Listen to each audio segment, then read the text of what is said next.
ninkan cadaanka ah dabcan xitaa af Soomaali ayuu ku hadlay wuxuu dhahay Google mudug muqdisho ku socdaaba xataa muqdisho safarkiisa muqdisho dib baa loo dhigay wuxuu soo raadinaya maxay tahay la soo dhaweynaya huwiyo dhan baa soo dhaweynaya qabyaaladii baa qabyaalada hasaraysa la leeyahay marka boqolkiiba 74 buu marayaa ninkii cadaanka ahaa waxa leeyahay wiilkii Soomaaliyeed waaba laga horeeyaa gelin hore la shiirayba waxa weeye telefishan ma daawanayna marka hadii ninka cadaanka taageersan tahay anigu aragti ahaan ninka cadaanka soo dhaweynaya maxaad ku taageertay maanta waxaan ku taageerayaa qabyaaladii markii hore la sameeyay iyo muxuu ahaa eexdii markii hore la sameeyay oo ninka Soomaaliga ahaa lagala jirsaday muxuu ahaa qof kale ajaanib ah maanta la taageero way la qaldantaa arinta iyada jaaliyadaha Somaliland koonfur galbeed iyo galmudug ayaa dhamaantood waxa ay isku raaceen in ay meesha ka saaraan Umar Faatix oo ah wiil dhalinyaro ah oo ku dhashay Mareykanka isla markaana u taagan in uu maayar ka noqdo Minneapolis waxa ay tartamayaan Jacob Frey oo iminka ah maayarka isagana u sharaxan in uu mar kale soo laabto haddaba maxay tahay sababta Soomaalida ay ku diidan yihiin Umar Faatix oo wiil Soomaaliyeed isla markaana ay u heelinayaan Jacob Frey waxaan arkaynay ilka casaqays iyo dhammaan dad badan oo Soomaaliyeed oo garab siinaya ninkaasi cadaanka ah الحاج مرسل قولة عل جوج أيانا للجوجا إن سودو حاج مرسل قولة طبعا دورشة دي مريكان كجار أهان ما يركي وحال اسكو هستا مينيابوليس ويل سومالية سوق تاجن أيا طبعا لقيه لنا يا أو دنكا إيو نكا عدانكا أيا لو حق لنا يا محيد الدين سومالية Soomaalida waxuma diidanay waxay diidan yihiin qabyaalada qaawan beesha daarood ayay diidan yihiin macnaha wax la qarqariyo meesha ma yaalaan warku waa cad yahay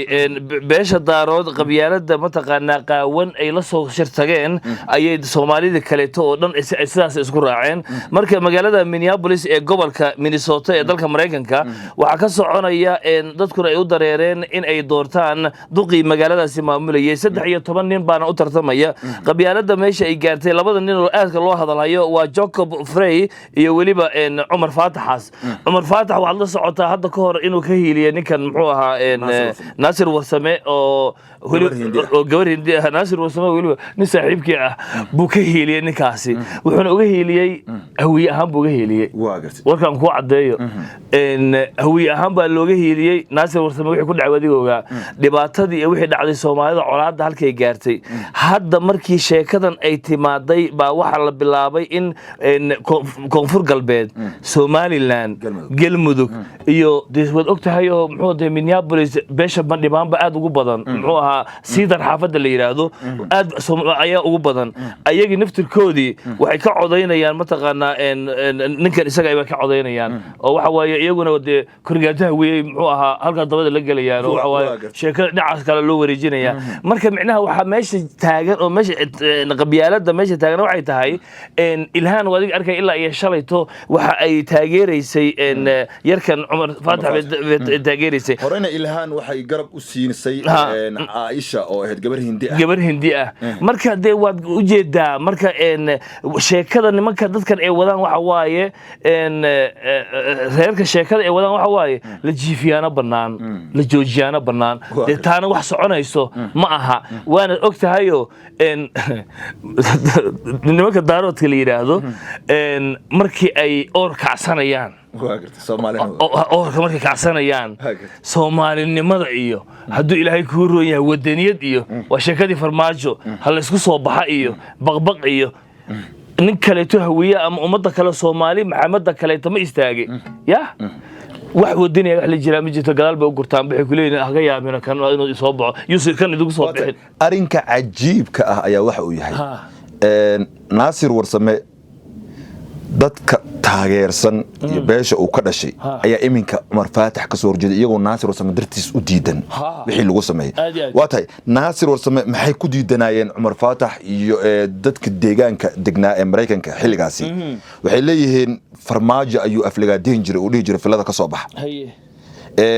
تيم حسن شيخ محمود أيو أها وبرها بالشدة أنت بدون حو أد وقول تاجر جري حسن شيخ محمود فرماجو كسور جدي حلي لابد يكون labaatan labadii waa tahay iminka Naasir Warsame yuu wataa siyaasad ahaan Soomaaliya farmaajo ayuu saaxiib dhow leeyahay bariisa bulshada mar walba waxa uu ku taageeraa farmaajo waa tahay marka Naasirkii shalay miyaa qaldana mise Naasirka maanta ayaa saxan طبعا سياسته ومربع لعب اسكروجيسا isagu hadda waxaan u maleynayaa taageerada uu taageerayo farmaajo boosalaha maxay daaroodkan maxay Minneapolis jooga bay kuugu heelin doonaan oo dhihi doonaan mataqaana ninkan aad wadataan bay ku taageerayaan marka dabcan in aysan nimankan daarood inaysan u kala sokeenin ninkan cadaanka iyo ayaga ya bay tusayaan laakiin arinta waxay muujinaysaa hadda in arintu ay ku qotonto qabyaalad qaawan qabyaaladana niyo waxay u dhaxaysaa wax la yiraahdo 2.5 oo Soomaaliya looga dhaqmo waa hawiye iyo daaro Soomaali kale ma jirtaba 4.5 waxa kama jira 4.5 wax la yiraahdo Soomaaliya looga dhaqmo waa 2.5 baa looga dhaqmaa waa hawiye iyo daaro cid kale Soomaaliya wax laga siiyay mid aragtay hadii nin hawiye oo madaxweyne noqdo ku xigeenka yaa noqdo soo nin daarooda ma aha marka 2.4.5 lagu sheegay waa iska ruwaayad weeye waxyaabaha soo haraaray ma taqaana oo doofaarada eeyda iyo wax la siiyo ma taqaana baa la siiyaa laakiin waxa ka mudan dadkaas oo dhan waxa ka mudan dadkan isjiidanaya ee hawiye daaroodka oo ummadda wareeriyay waxa ka fiican ummadaha kale in la tijaabiyo kuraasta loo dhiibo hadda marka xiisadii baa kor u kacday dadkii oo dhan wax bay soo wada qorayaan qabyaalada sarreysa la leeyahay marka boqolkiiba 74 buu marayaa ninkii cadaanka ahaa waxa leeyahay wiilkii Soomaaliyeed waaba laga horeeyaa gelin hore la shiirayba waxa weeye telefishan ma daawanayna marka hadii ninka cadaanka taageersan tahay anigu aragti ahaan ninka cadaanka soo dhaweynaya maxaad ku taageertay maanta waxaan ku taageerayaa qabyaaladii markii hore la sameeyay iyo muxuu ahaa eexdii markii hore la sameeyay oo ninka Soomaaliga ahaa lagala jirsaday muxuu ahaa qof kale ajaanib ah maanta la taageero to ila qaldanta arinta iyada waa tahay daawadayaashana waan weydiinaya adna waan ku weydiinaya khalad in khalad lagu saxo miyaa qurux badnaatay waxay ku qurux badnaatay hawiye iyo daarood mar hadii la yiri ma taqaana de aniga markaygana macnaha ana saxsan marka kale tan aniga macnaha ummadda kale markay taagan tahay waa qaldan yihiin in aad wax soconaya ma aha waad aragtay Soomaali maxay ku heshiin laadaniyo Soomaaliya maanta wax halka dhigayniyo waa hawiye daarood cid kale wax loo raadinayo ma jirto oday ma taqaana la yiraahdo ilaahay cimri ha siiye deeqo macalin Sambul dhowr mar waraysiyo hadla miyaad arkin boqorka NFD soo arkin boqorka waxyaabo badan buu ka hadlay wuxuu yiri goormay ahayd waa 60kii Abdirashiid Cali Sharmaaka wuxuu yiri Soomaaliya daarood laga qaban buu yiri ya Soomaali Israaciil mayso hadda waa boqorka dhahaya way faantoma macnaha heerka munaafaqadu ka hadlaya marka ya macnaha in ay taliyaan bay rabaan in loo taliyo ma rabaan waxay boqorka hadalkiisa maxaa kamid ahaa Soomaalida inteeda kale to deeqo macalin Sambul wuxuu yiri Soomaalida inteeda kale waxay rabaan in loo taliyo ya laakiin daarood waa nin daarood ah waa nin kabla laxa hadana wuxuu leeyahay daarood in loo taliyo ma rabo laakiin ayaga inay dad u taliyaan oo ay dad gumeystaan sida firriyada ummadda ku hayo sidaas oo kale ay rabaan laakiin ma soconayso wax soconaya ma ummadda wuxuu ku hayaa waxyaabaha bariyahan aan ka hadlayno oo beesha maxad barre wuxuu ku hayaa miyaad arkeenin gumeysigii wax dadku ku hayaa meesha cadaalad darre darteedii oo dadkii odayaal baa la xirxirayaa oo gumeysi wariyaa North Korea ka dhigay dadkii wuxuu cabiidinayaa عبيد بود dadka dhigay hadda aniga shalay amal balaas dadka xawaalad dadka wax uga barbaarayay ba maanta saas dadku wax ugu sameynaya maxaad ka sheegaysaa marka qof kale Soomaaliyeed oo kale meel taagan soo laabana arintan Mareykanka taagan waxa marabta xaq in lagu fogaado hadii kale aagi baa la galay haye intaas waa naga kaftan ninkan cadaanka ah dabcan xitaa af Soomaali ayuu ku hadlay wuxuu dhahay guul galmudug Muqdisho ku socdaaba xataa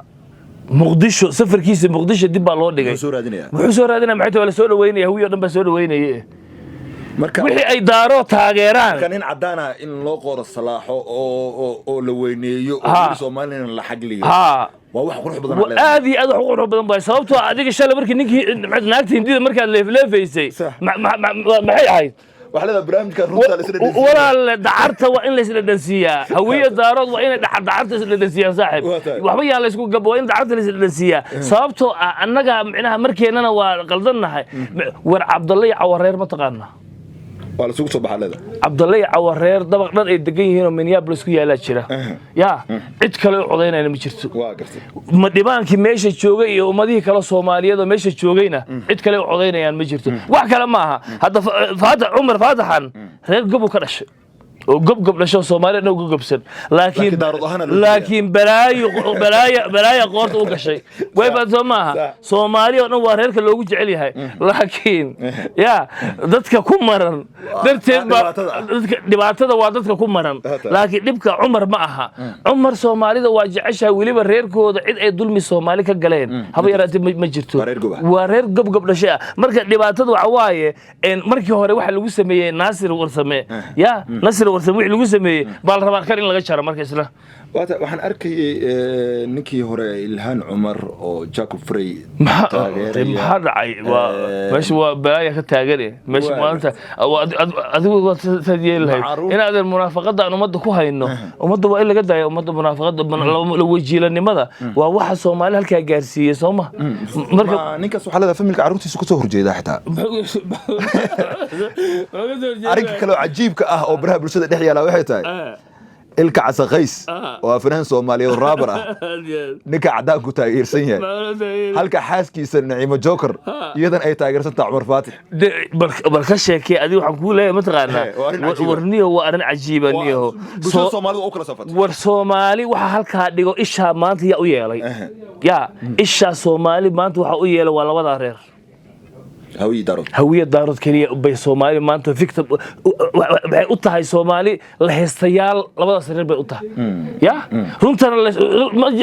ما جعلنا رنت إلا يسكو شيء يقولوا أنت نيكا عدانك يا عمر فاتح حتى قوسسك يا كوكل أنا دون هذه محلو كذا سياسيين تي عرورتي حتى مدعويني مريكك وحوي وجه داي وحوي الهان وحي تاجر يسمع عنده وين لقى سوري جيستا مركا أنت أمو غطا سومالي ذا وضن والبي شوغان إن عراد قبيلة ديسن بحول بلوص سمية جبدي أرنت كليت ناصر ورسم لو ديدنا وحكى لو مديدنين وأنها برجرهم وأنها هوية أم بلو ديدنا عدة بتوريسو وفهمت ما إذا أرنتاس أنك هذا صار سياسة وحلفاء حلفاء أيوة تهاي وحن من كان هوية دارات حلفاء ما يقانان يا سياستهم صح يا هذا حلفاء الوضع لما يقانا وحلو دغما ما تقانا هبل اسك دعيو reer hebel yees ku kiciniyo ma lagu jiraa ma siyaasad hadaan naqaano oo aan micnaha wax ku kala magaciiseynayno de wax dhan bay ahaan lahayd hadda waxaan ka tusaale kugu soo qaadaya BBC da hadda halka ku taala townka oo doorka talaaba doo jirta ya haystay oo muxuu madax ka ahaa Soomaaliya madax ka ahaa iyo ahaa ninkaasi Soonia hawiya ma ahayn oo waliba hawiya ka soo tagay Soonia habar gidira ma ahayn rag kala bar oo bar BBC da halkan joogta habar gidira ma ahayn wariya nimanka meesha ka shaqeeya joogay aawe daaroodkii 4 iyo 2 iyo 3 baa ka soo hadhay daaroodkii BBC ya kala diray de ayagii hawiye dhaxdoodii ba inta isku qabsadeen ba inta la yaabay ila BBC da horena Yusuf Garaad ba soo baabashay wadiga waagi macnaha ay lahayd Yusuf Garaad waxa way adigu ba soo gaari baan u maleeyay 1990-meeyadii markii xilka loo dhiibay Yusuf Garaad ba Soomaali halka soo dhigay qabyaalada soo dhahay qabyaalada jirto ba asaas loo magaciisay BBC da markii wax kaaga soo wadaa markii la arkay arrimahoodii ba waxa la yiri war dadka isma maamuli karaane hal loogu dhiibay gabar Oromo ah hadda yaa madax u ah gabar Oromo ah 1900 iyo muxuu ah 45 xayla salaasay muxuu yiri Soomaaliya oo rabo in gobonimo la siiyo ba wuxuu yiri ka soo horjeesto yiri war dadkan cawaanta ah ya xorriyada isku siinayna maxaa dhacay dadkan waa xoolo dhaqato ee xoolahaas 4 saac isku dagaalaane yaan la siini Soomaali gobonimo because عيبتها يفضيحدا كدحتاغن Soomaalidii dhan kastaba qabiil ayaa la isku haystaa qabiil baa la isku haystaa hadii Mareykanka noqoto hadii warbaahinadii noqoto gudihii wadanka ay noqoto maxaa xal u ah Soomaalidaas leedahay waxa xal u ah de xal in la haysto ilaa qiyaamaha sidaan la isku haysto taas baa xal u ah sababtoo ah adigu maalintaad garaasatay ilaa hadda maxaa ku garaasatay iyadoo qabiilada laga sheekeynayo Soomaa oo la isku haysto hawiye iyo daarood qabiiladan kala xataa lama sheegayo waa gartay يا قبيلنا كليتو لما شيء أديك هددان معناها إن هوية دار حتى كسر تقله dadkan hadda deegaanka la sacaanood inuu ka degan dadka heestaan 4 isku dhageeyeen yaa waay Somaliland ma ninkan hadda dadka taageeraya waay jaariyada Somaliland Soomaa maxay u taageerayaan nacayb ay daarood u qabaan miyaa nacayb daarood ay nacayb yihiin ma jirtay ee waxa weeye shakhsiyaad xun baa jira horta reer wada xun ma jiro dad xun qabiil ma laha nin xunna qabiil ma leh marka dadkii baa qabiil u bedelaya dadkaas meesha ku dhashay oo qabiil aqoonin war ilaahay amarkiisa badana aniga hadda ilaa iyo muxuu ahaa 20 caruur ah oo familkayga ah oo annaga waxa aan dhalnay ah ayaa isla magaalada sadad degan kowde oo Soomaali xataa aqoonin ninka cadaanka la safayn waxa la safanaa way dhageyso waxaan ku sheegaa marka dadkaas aan qabiil ba aqoonin ya ani hadda ilaa la adeeg weydiinay af Soomaaliga ma aqoonin qabiilka ay sheegayso maxay tahay ku leeyahay qabiilkani waxaad ka sheekeynaysaa waa maxay ugu dambeyn marka ala kulli waxaan ka wadaa dadkii xataa meesha ciyaalkii meelaha ku dhashay ee Nairobi ku dhashay oo qabiil aan aqoonin oo waxa Soomaali u ahaa ya ba waxa laga dhigay waa la barayaa abtirsiinadii bal u fiirso oday ya hadda oday baa ayaan dhaweyto meel muxuu ahaa waa taqaana isli waa taqaana marka roobka doo korna meel meher adoo jooga ii sheegtay qabiil uu dadka weydiinay waa oday ugu darnaa weeye odayga Nairobi joogaan iyo leegu yirkoode marka la arko waa jeclaan la weligay waa ninkii ugu darnaayo macnaha dadkii kale qabiil mu weydiinin anu wuxuu yiri inay qoloma taa reerkayga markaan u sheegay boo nin kale taa fadhiya markaas kii kale wuxuu yiri aniguna muxuu ahaa reer hebel baan ahay adiguna reer hebel baan saas soo noo fiiri waaye waxa ay goormeen meerkii la bedelay oo noocan loo bedelay soo qabiilada isku weydiinay marqaatiyaashii la weydiinaya marqaatiyaashii waxa la weydiinaya macnaha waa arin ariga waxyaabaha ugu yaabka badnaa bay ka mid tahay marka ala kulli xaal sheego waxa ka soo wadaa oday isli waad aragtay markii roobka da'o dhiiqada iska badan oday baan caawiyay oo marka wadada markuu ka soo alaali markii ka soo talaabiyay oo aad buu u leeytay warkii soo waxa islaha odaygan macnaha ibashu ku jaban markii aan meesha aan dhaafinay oo qolooyin meel oo dukaan ku leh kursi inta uga soo qaadnaa kursi aan u dhignay bal meesha isaga siinaso biyo baan meel uga soo qaadno biyo waa siiyay oday wuxuu yiri wallahi warniyo nin waxa tahay wuxuu yiri indi gabgab la shaatahay qolama tahay waaba ka sii tagayba waa ninka caawis macnaha wuxuu xiiseynaa inuu qabiilkaaga ugu macnaha madahba ku raraa hadaan reerkiisa aan hadda aan sheegto ama reerka kale hadda ka hor sheeko uu ka sheekeeyay waxaan ku sheegay Allah u naxariistay Cabdirasaaq Xaaji Xuseen ra'iisul wasaarihi hore Soomaaliya wuxuu yiri nin baa meel ka hadlay oo soo hadlaya waa dadkii madaxdii dadkii aan dhageysanayeen oo dhan baa la yaab ninkaas uu hadlaya ee qeyrada iyo Soomaalinimada iyo wadaniyada wax ku jirto markii aan u arkay baa nin meesha fadhiyo wuxuu yiri Allahu akbar warkaan ku fiican Soomaali inuu hogaamiye ninkan caadi ma markaas uu soo boodo markii dambe wuxuu yiri ninku waa qoloma markaas reerkiisa markii loo siiyo ka bax ajiib ka bax uu yiri maxaa dhacay waxaas dadka ugu soo dhuntaan